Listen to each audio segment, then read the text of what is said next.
ሰላም ጤና ይስጥልን የተወደዳችሁ የገበያ ሚዲያ ተከታታዮቻችን የዕለተ እሁድ ሰኔ 21 ቀን 2018 ዓመተ ምህረት ለዕለቱ የመረጥናቸው አዳዲስ ሀገራዊ እንዲሁም ዓለም አቀፋዊ የዜና ዘገባዎቻችንን ይዘንላችሁ ቀርበናል።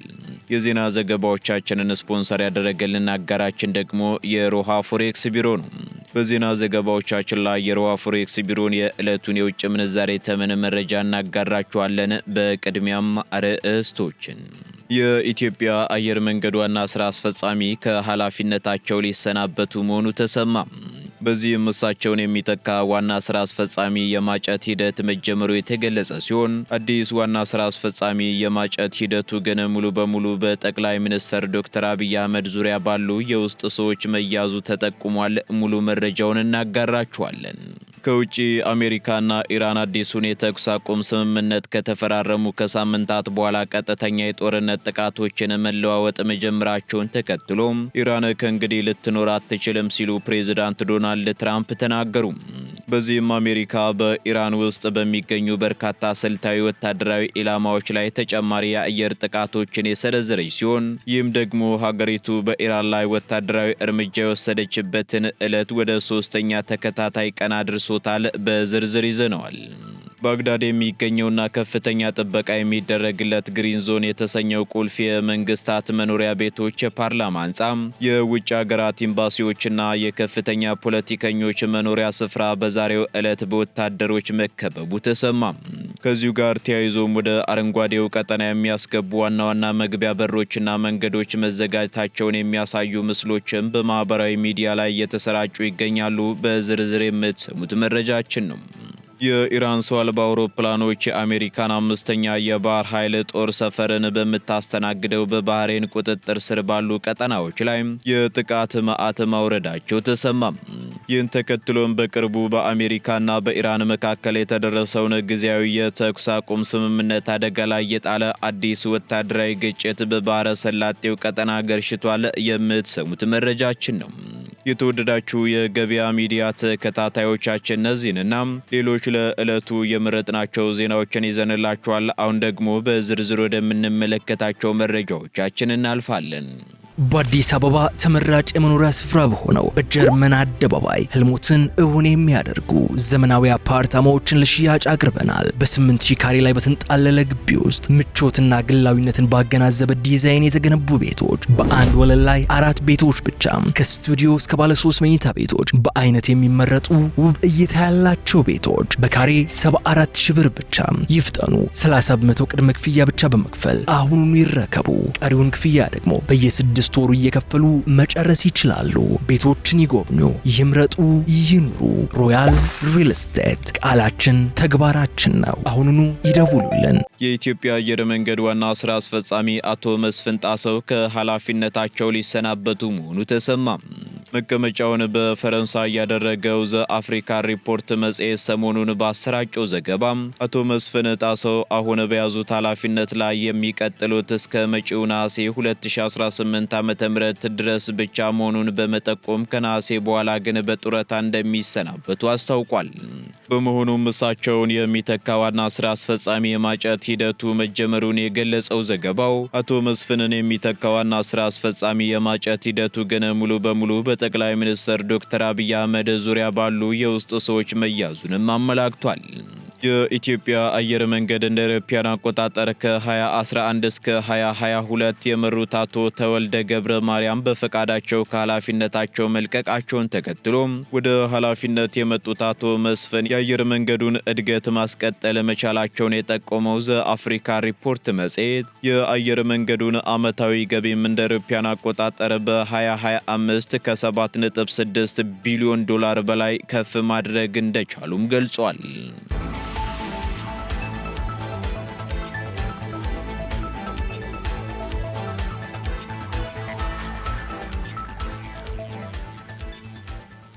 ከባህር ማዶ ወደ መረጥናቸው ዜናዎቻችን ስንሸጋገር ኢራን ከእንግዲህ ልትኖር አትችልም ሲሉ ፕሬዝዳንት ዶናልድ ትራምፕ ተናገሩ። የዩናይትድ ስቴትስ ፕሬዝዳንት ዶናልድ ትራምፕ የአሜሪካ ጦር በኢራን የባህር ዳርቻዎች ላይ በድጋሚ የአየር ጥቃት መፈጸሙን ተከትሎ ኢራን ከእንግዲህ በኋላ ልትኖር አትችልም ሲሉ ጠንካራ ማስጠንቀቂያ አስተላልፈዋል። ፕሬዝዳንት ትራምፕ ይህንን ማስጠንቀቂያ ያስተላለፉት ደግሞ አሜሪካና ኢራን አዲሱን የተኩስ አቁም ስምምነት ከተፈራረሙ ከሳምንት በኋላ ቀጥተኛ የጦርነት ጥቃቶችን መለዋወጥ መጀመራቸውን ተከትሎ ነው። በዚህም አሜሪካ በኢራን ውስጥ በሚገኙ በርካታ ስልታዊ ወታደራዊ ኢላማዎች ላይ ተጨማሪ የአየር ጥቃቶችን የሰነዘረች ሲሆን ይህም ሀገሪቱ በኢራን ላይ ወታደራዊ እርምጃ የወሰደችበትን ዕለት ወደ 3ኛ ተከታታይ ቀናት አሳድጎታል። ይህ የአሜሪካ የኃይል እርምጃ የተቀሰቀሰው ደግሞ በሆርሙዝ ባህረ ሰላጤ በሚያልፉ የንግድ መርከቦች ላይ ኢራን እያደረሰች ላለችው ተደጋጋሚ ጥቃት ቀጥተኛ ምላሽ ለመስጠት እንደሆነም ተገልጿል። በተለይም በቅርቡ ኪኩ በተባለች ነዳጅ ጫኝ መርከብ ላይ የተፈጸመውን የድሮን ጥቃት ተከትሎ አሜሪካ የአየር ጥቃቱን አጠናክራለች ተብሏል። በዚህም መሰረት የአሜሪካ ጦር አውሮፕላኖች የኢራንን ወታደራዊ የስለላ መዋቅሮች፣ የኮሚኒኬሽን ስርዓቶች፣ አየር መከላከያ ጣቢያዎች፣ የድሮን ማከማቻዎችንና የባህር ላይ ፈንጂ መቅበሪያ መሳሪያዎችን ማውደማቸው ተነግሯል። የአሜሪካው ፕሬዝዳንት ዶናልድ ትራምፕን በሰጡት መግለጫ ኢራን የተኩስ አቁም ስምምነቱን በተደጋጋሚ መጣሷን ገልጸው በወታደራዊ ኃይል የጀመርነውን ስራ ለመጨረስ የምንገደድበት ደረጃ ላይ ልንደርስ እንችላለን፣ ይህ ከሆነ ግን ኢራን ከእንግዲህ አትኖርም ሲሉ ከባድ ማስጠንቀቂያ አስተላልፈዋል። በሌላ በኩል የኢራኑ አብዮታዊ ዘብ ደግሞ ለአሜሪካ ጥቃት አፋጣኝ ምላሽ መስጠቱን የገለጸ ሲሆን በኩዌትና በባህሬን በሚገኙ የአሜሪካ ወታደራዊ ሰፈሮች ላይ ሚሳኤልና የድሮን ጥቃት መፈጸሙን አስታውቋል። ይህ በሁለቱ ሀገራት መካከል በከፍተኛ ሁኔታ የተቀሰቀሰው አዲሱ ጥረት ደግሞ ቀደም ሲል በኢንተርናሽናል ማህበረሰቡ ጥረት ተደርሶበት የነበረውን ጊዜያዊ የተኩስ አቁም ስምምነትና የሰላም ንግግር ሙሉ በሙሉ አደጋ ላይ ጥሎታል።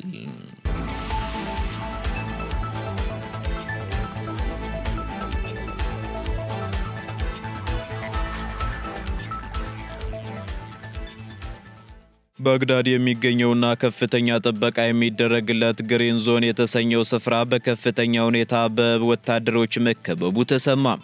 በኢራቅ ዋና ከተማ ባግዳድ በሚገኘውና ከፍተኛ ጥበቃ በሚደረግለት ግሪን ዞን ወይንም አረንጓዴው ቀጠና ውስጥ ዛሬ ማለዳ ላይ የአገሪቱ ልዩ የጸጥታ ኃይሎች በከፍተኛ ሁኔታ መሰማራታቸውን የደህንነት ምንጮችን ዋቢ በማድረግ ዓለም አቀፍ የዜና ወኪሎች ዘግበዋል። ይህ መጠነ ሰፊ የሰራዊት ስምሪት የተደረገው ደግሞ በሙስና ወንጀል የተጠረጠሩ በርካታ ከፍተኛ ባለስልጣናትንና ፖለቲከኞችን የመያዝ እርምጃ እየተወሰደ ባለበት ወቅት መሆኑ ተገልጿል።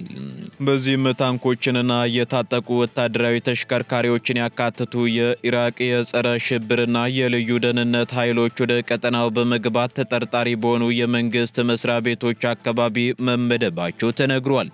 ከዚሁ ጋር ተያይዞም ወደ አረንጓዴው ቀጠና የሚያስገቡ ዋና ዋና መግቢያ በሮችና መንገዶች መዘጋታቸውን የሚያሳዩ ምስሎችን በማህበራዊ ሚዲያ ላይ እየተሰራጩ ይገኛሉ።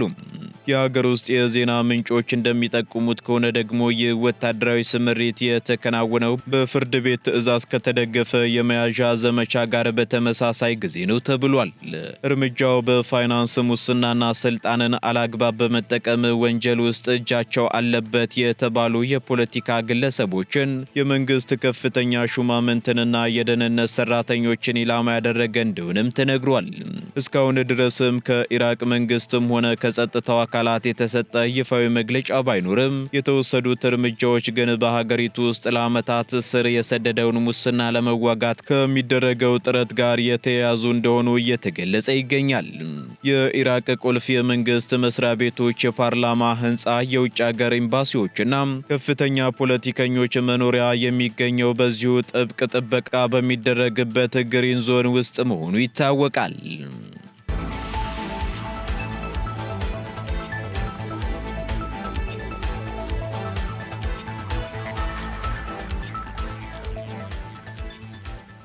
በሆርሙዝ ወሽመጥ የነዳጅ መርከብ መመታቱን ተከትሎ በኢራንና በባህሬን መካከል አዲስ ግጭት ተቀሰቀሰ።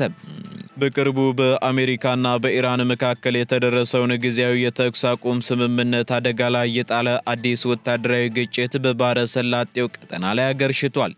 የአሜሪካ አምስተኛ ባህር ኃይል ጦር ሰፈርን የምታስተናግደው ባህሬን በቁጥጥር ስር ባሉባት ቀጠናዎች ላይ የኢራን ሰው አልባ አውሮፕላኖች ወይንም ድሮኖች ጥቃት መሰንዘራቸውን ስታስታውቅ፣ በስትራቴጂካዊ የሆርሙዝ ወሽመጥ ላይ ደግሞ አንድ የነዳጅ ጫኝ መርከብ በሚሳኤል ተደብድባለች። በዚህም ባህሬን ቅዳሜ ማለዳ ላይ የተሰነዘረውን የድሮን ጥቃት የሀገሪቱን ሉዓላዊነት የጣሰና የዜጎችን ደህንነት አደጋ ላይ የጣለ ተግባር ስትል በጽኑ ኮንነዋለች። ይህ ጥቃት የተፈጸመው ደግሞ አሜሪካ በሆርሙዝ ወሽመጥ ላይ በሚንቀሳቀሱ የንግድ መርከቦች ላይ የተቃጣውን ትንኮሳ ለመግታት በኢራን የባህር ዳርቻ ራዳሮች እንዲሁም የሚሳኤልና የድሮን ማከማቻ ጣቢያዎች ላይ የአየር ጥቃት ካካሄደች ማግስት መሆኑ ተነግሯል። የኢራን አብዮታዊ ዘብ በበኩሉ በአካባቢው በሚገኙ የአሜሪካ ጦር ይዞታዎች ላይ የአጸፋ እርምጃ መውሰዱን በይፋ ገልጿል። በሌላ በኩል በሆርሙዝ ወሽመጥ ላይ የፓናማ ሰንደቅ ዓላማ የምታውለበለብ ኪኩ የተባለች ነዳጅ ጫኝ መርከብ ባልታወቀ ተወንጫፊ አካል መመታቷን የብሪታንያ የባህር ንግድ ደህንነት ተቋም አረጋግጧል። በጥቃቱ የመርከቧ ካፒቴን መቆጣጠሪያ ክፍል ላይ ጉዳት ቢደርስም በማንኛውም የመርከቧ ሰራተኛ ላይ ግን የህይወት መጥፋትም ሆነ የአካል ጉዳት እንዳልደረሰ ተቋሙ አስታውቋል። ይህ በቴህራንና በዋሽንግተን መካከል የተፈጠረው አዲስ የኃይል እርምጃ ደግሞ በቅርቡ የተፈረመውን የ60 ቀናት ጊዜያዊ የተኩስ አቁም ስምምነት ሙሉ በሙሉ የሚያናጋም ሆኗል። የአሜሪካው ፕሬዝዳንት ዶናልድ ትራምፕም ኢራን ስምምነቱን በግልጽ ጥሳለች ሲሉ ቢወነጅሉም የዋሽንግተን የዲፕሎማሲ ባለስልጣናት ግን ግጭቱ ወደ ከፋ ደረጃ እንዳያመራና የሰላም ጥረቱ እንዳይቋረጥ ከጀርባ ሰፊ ንግግር እያደረጉ መሆኑ ተገልጿል።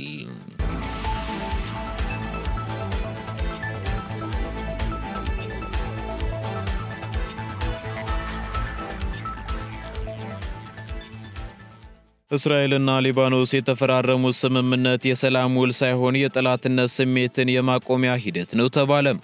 በእስራኤልና በሊባኖስ መካከል በቅርቡ የተደረገው ስምምነት የሁለቱን አገራት ግንኙነት ወደ ማደስ የሚያመራ የሰላም ውል ሳይሆን በመካከላቸው ያለውን የጦርነትና የጥቃት ድባብ ለማስቆም የጠላትነት ስሜትን የማቆሚያ ሂደት መሆኑን አንድ ከፍተኛ የሊባኖስ ባለስልጣን አስታውቀዋል።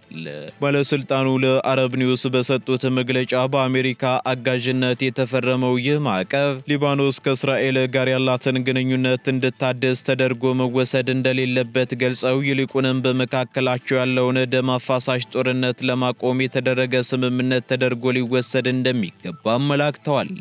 ይህ ስምምነት በሊባኖስ ውስጥ በአንዳንድ ወገኖች ዘንድ ከፍተኛ ተቃውሞና ቅሬታን ያስነሳ ቢሆንም ባለስልጣኑ ግን የመንግስታቸውን አቋም ተከላክለዋል። ሊባኖስ በአሁኑ ሰዓት ደካማ አቋም ላይ ስለምትገኝና በእስራኤል ላይ ድርድር የምታደርግበት ምንም አይነት ተጽዕኖ የመፍጠር አቅም ስለሌላት የሀገሪቱ ዋና ዓላማ ይህንን አውዳሚ ጦርነት በአስቸኳይ ማስቆም ብቻ እንደነበረ ባለስልጣኑ አብራርተዋል። በዋሽንግተን ዲሲ የተፈረመውና 14 ነጥቦችን ያዘው ይህ የትብብር ማዕቀፍ የእስራኤል መከላከያ ሰራዊት ከደቡብ ሊባኖስ ቀስ በቀስ እንዲወጣና በምትኩም የሊባኖስ መደበኛ ጦር ቦታውን እንዲረከብ የሚያስችሉ የሙከራ ቀጠናዎችን ማቋቋምን ያካትታል። ይሁን እንጂ ይህ ስምምነት የሂዝቦላ ቡድንን ትጥቅ ለማስፈታት ያለመ ቢሆንም ቡድኑ ግን ራሱ በድርድሩ ላይ እንዳልተሳተፈ ተነግሯል። የሂዝቦላሁ መሪ ናሂም ቃሲም በበኩላቸው በሰጡት መግለጫ እስራኤል ያለምንም ቅድመ ሁኔታ ከሊባኖስ መሬት መውጣት አለባት እንጂ እኛ ትጥቅ አንፈታም ሲሉ ስምምነቱን ሙሉ በሙሉ ውድቅ ማድረጋቸው ተገልጿል።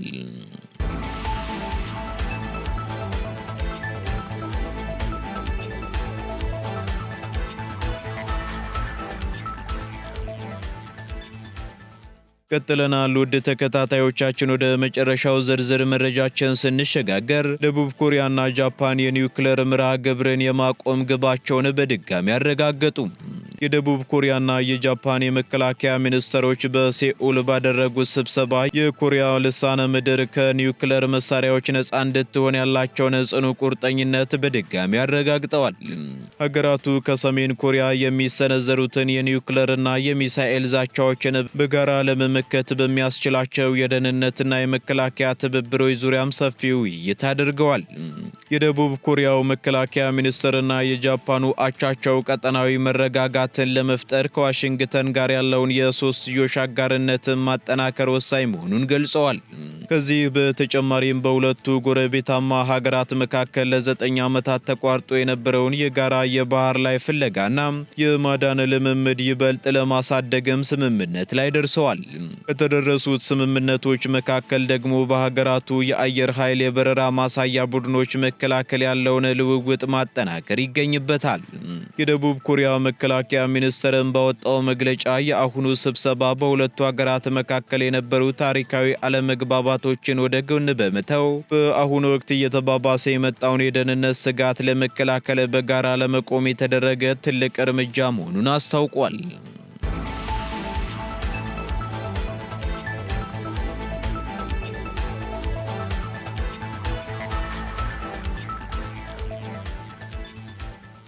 ቀጥለናል። ውድ የገበያ ሚዲያ ተከታታዮቻችን፣ በመጨረሻም የሮሃ ፎሬክስ ቢሮን የዕለቱን የውጭ ምንዛሬ ተመን መረጃ እናጋራችኋለን።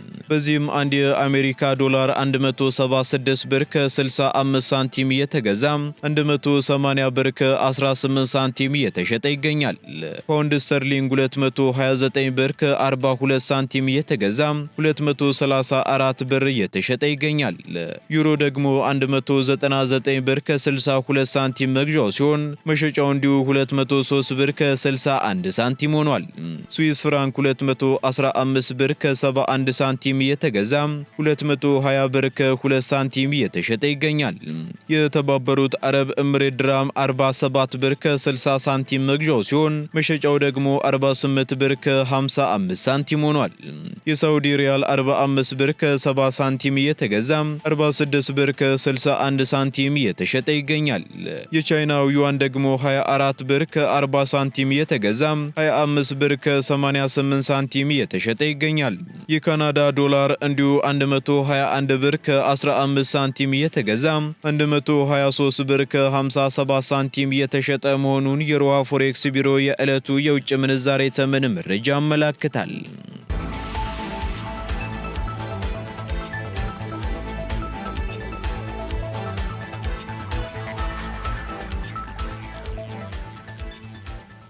የተወደዳችሁ የገበያ ሚዲያ ተከታታዮቻችን ለዕለቱ የመረጥናቸው ዜናዎቻችን እነዚህን ይመስሉ ነበር። አዳዲስ እንዲሁም ትኩስ ኢኮኖሚያዊ፣ ማህበራዊና ፖለቲካዊ መረጃዎቻችንን ለማግኘት ታዲያም የገበያ ሚዲያን እንድትወዳጁ እንጋብዛለን። ሰናይ ጊዜን ተመኘን። በአዲስ አበባ ተመራጭ የመኖሪያ ስፍራ በሆነው በጀርመን አደባባይ ህልሞትን እውን የሚያደርጉ ዘመናዊ አፓርታማዎችን ለሽያጭ አቅርበናል። በ8000 ካሬ ላይ በተንጣለለ ግቢ ውስጥ ምቾትና ግላዊነትን ባገናዘበ ዲዛይን የተገነቡ ቤቶች፣ በአንድ ወለል ላይ 4 ቤቶች ብቻ፣ ከስቱዲዮ እስከ ባለ 3 መኝታ ቤቶች፣ በአይነት የሚመረጡ ውብ እይታ ያላቸው ቤቶች በካሬ 74000 ብር ብቻ። ይፍጠኑ። 30 በመቶ ቅድመ ክፍያ ብቻ በመክፈል አሁኑኑ ይረከቡ። ቀሪውን ክፍያ ደግሞ በየ6 ወሩ እየከፈሉ መጨረስ ይችላሉ። ቤቶችን ይጎብኙ፣ ይምረጡ፣ ይኑሩ። ሮያል ሪል ስቴት ቃላችን ተግባራችን ነው። አሁኑኑ ይደውሉልን።